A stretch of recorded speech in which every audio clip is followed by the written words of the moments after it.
Hey, so Layden, this is episode 35 of the Red Pilled Orange Pill Investor, and the market was down today, so it got kicked in the balls a little bit. But the down plan is the same as the up plan, just sell covered calls, collect data. And today I thought I would go over why I don't follow the method that I learned from Tasty Trade. I watched probably hundreds of their videos. And generally they'll go out 45 days and they've got studies and graphs and whatnot. This is 46 days, but it'll illustrate just fine. So according to their data, their studies, 45 days out is the ideal expiration date, because at 60 days, which is what a lot of people do, it's just slightly less optimal, but that's when the rate of theta starts to increase quite a bit. But at 45 days, supposedly, it's even more accelerated. And so what they would normally do is probably come out here to like 84% or something, somewhere between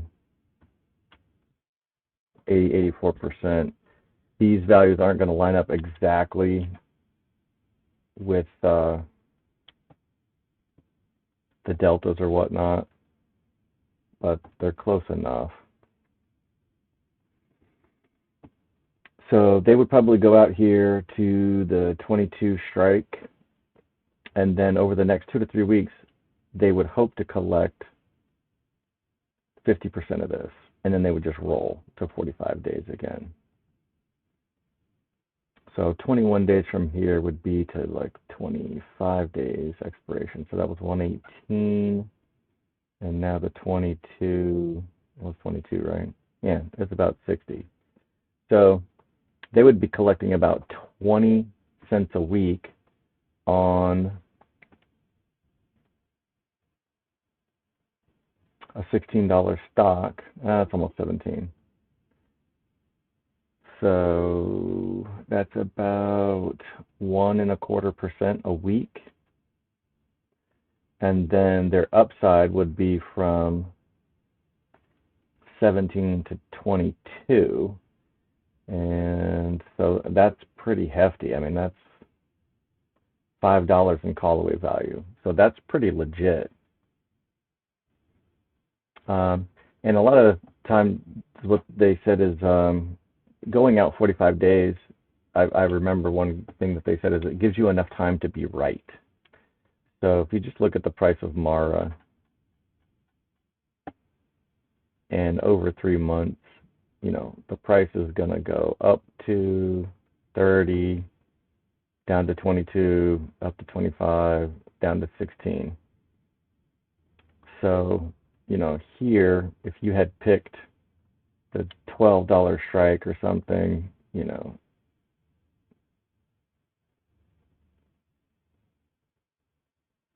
what's that? So 3 weeks later, it was a 20, 21 to 13, so 34. So the first of the next month, or the third of the next month.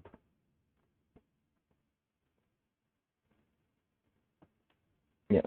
So right around here, you definitely would have eclipsed your strike price. And then it would go way over, but then it would have kind of come back down to earth a little bit. I guess maybe a better example, that actually didn't work. It still wasn't even enough time to be right. But if you did it here and then you're like, ah, crap, the price went up to 26, it might have went over my strike price. But then, you know, after another couple of weeks, you'll be able to close that call down when the price drops back down to this price. And then you would just roll it out again to here and collect some more theta. But I don't do that. And so I prefer to sell closer to at the money. So I would not be able to go all the way up to the 22 and get $5 per call value. I mean, I could, but I'd only get 6 cents, which is like 1/3% or something. But so that worked out to what? Just hypothetically speaking, it was like 20 cents a week, but at a $22 call away value. So what I'm trying to do is I picked the $20 call. Let's just see how much I got paid for that.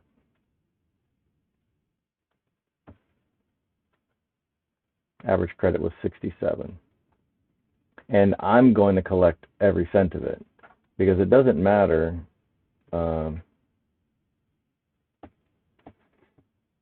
It doesn't matter what the price of Mara is by this expiration date because all of the extrinsic value will have evaporated out of it. And the only value that's going to be left in this option will be its distance to the strike. So if it's under $20, this will just be 0. And if this is up to, if the price of Mara is 21 by Friday, the value will be $1, and I'd have to pay 33 cents to close it, or else let my shares be called away. But at that point, there's no time left, so there's no additional value to this option. The only thing so you're going to collect all of the 67, regardless of what the price does, as long as you hold it to expiration. I mean, you'd have to close it down for a penny or whatever, so it might cost you $1. So you're gonna capture most of this. And if I capture this in 1 week, that's what that's equal to what they're collecting in 3 weeks. So you're getting paid $1.20. They generally try to close, and sometimes it happens within 2 weeks, which would be 30 cents a week. But I'm still collecting the same amount that it takes the 45-day strategy in 2 to 3 weeks. However, their call away value is much higher. So if the price does surge, you could potentially collect more on the value of your shares. But I would rather collect 60 cents this week, 60 the next, 60 the next. I'm collecting $1.80, $1.90 in 3 weeks with a much lower call away value, but this is still pretty legit call away value. So I think the price might have been 18 when I sold this on Friday. Let's just take a look and see where it closed on Friday. That's today the 5th. So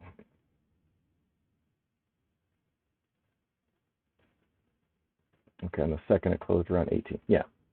So I still got about $2 call away value on this, which is like 10%.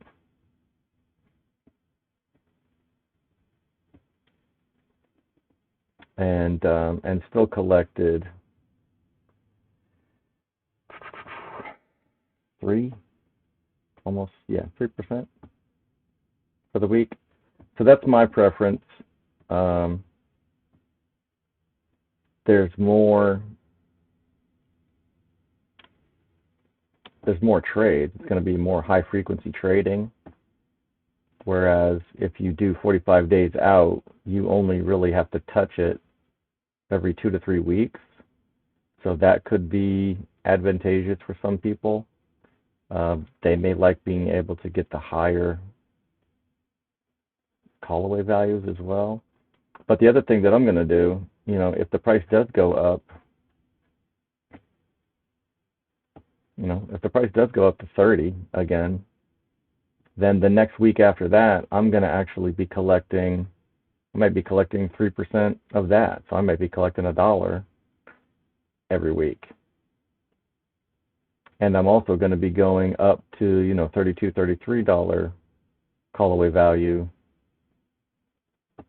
So, I don't have any studies to show that selling them weekly generates more. I certainly prefer it, and so that's what I highlight. But I've definitely done it the other way around, especially something like Mara is up. So I've definitely made money on the price of Mara in addition to the premium. But some of these other ones, I would be technically upside down. Tesla for sure, but Riot as well. I've been trying to dollar cost average into this one. So yeah, so I paid an average of 1281 for the shares of Riot, and a lot of people are scared to sell a covered call against a strike that's below their average cost because they'd be put at risk for losing money. If their shares got called away below 1280, then they would technically have lost money on the deal. But every time I sell a covered call, it's reducing its cost basis as well, which is not reflected in this price. Robinhood doesn't care that you sold a covered call for 20 cents, 30 cents here and there, and you're basically lowering your cost basis. You'd have to keep a spreadsheet for that. But this has worked so well for so long, I kind of just don't bother keeping those detailed spreadsheets anymore. However, if you were super paranoid about this and you're like, okay, trying to go to the 12.5 strike this week, or even 13 strike, like there's no premium there. I mean, a nickel is not terrible. That's like, what, 0.5% or something? I mean, it's not the end of the world. But if you go all the way out to 45 days, so this is 46 days, and you wanted to go to the 12 or the 12.5, you can get 80 cents. You can go to 13 and get 69. And then over the next 3 weeks, if you collect half of that, you got 35 in 3 weeks. So, okay, 12 cents a week. So that's about 1%. Okay, don't know why that refreshed. But, yeah. So if this makes you super paranoid, some people, they call it bag holding, when the price drops so far on you that you can't even collect money with covered calls. That's happened a couple of times on stocks that have just, once the stock gets down to like $1 a share, under $2 a share, it's really hard to get any premium. I've done it in the past, but only as kind of like a learning experience, just to put some real money at risk. You can always back test things. There's who does it? The TD Ameritrade? Somebody. I haven't messed with their stuff in a while, but I think you can back test with certain trading platforms or maybe companies, and you can test and see if your strategy works. But I've done some really cheap stocks just as a training exercise. And if it gets down under $1, you can't get weekly premium. But you might be able to get something. If you go out 45 to 60 days, you might be able to get a nickel or something and collect half of it over 3 weeks. I mean, at least you're collecting something, and you're not just bag holding, and you're just stuck doing nothing and crossing your fingers and hoping that the stock price rebounds. I never do that. I kind of I try to have a short memory, and I basically, to a certain extent, I just ignore what my average cost is when I'm selecting strikes, because nobody gives a shit what you paid for it. This is what people think Riot is worth right now. They think it's worth 1052. So it doesn't do you any good to have an emotional attachment, and it's not financial advice, but well, it doesn't seem to do me any good. Maybe I should say it that way. To have an emotional attachment to a price that I paid, if that's going to cause me problems to make money on the price that it is now. So I don't care that my price is $12.80 and I'm like, oh, that means I got to pick something up here. No. I can get paid down here, and if the price, rebounds up to 11.50, 12, 12 and a half, and it goes above my strike, and I have to shell out some money to buy this back so I don't lose my shares, that's completely fine. It all averages out in the end, as far as I can tell, and that's just not something that I worry about. I try not to let past mistakes prevent me from making future gains. That's the way I look at it. And getting emotionally invested in your average cost and having fear of losing money, if that causes you to change your strategy, it's fine to change your strategy for a real reason. If there's something logical that makes sense and you say, oh, there's something wrong with my strategy. My assumptions are incorrect. Okay, now I have to pick a new strategy. That's fine. But just having fear of losing does not serve me well. And I do not allow it to change my trading philosophy. I either have a strategy that I think works based on certain assumptions, and I execute that strategy, or if my assumptions change, then I'll change the strategy. But I'm not going to change my strategy based on the fact that the price of a stock moved in a certain direction. That changes nothing about my assumptions. It just changes how much premium you can get and how much call away value you can get at that point. So I think that's good. I'll leave it there for now. All right, be good, Joe.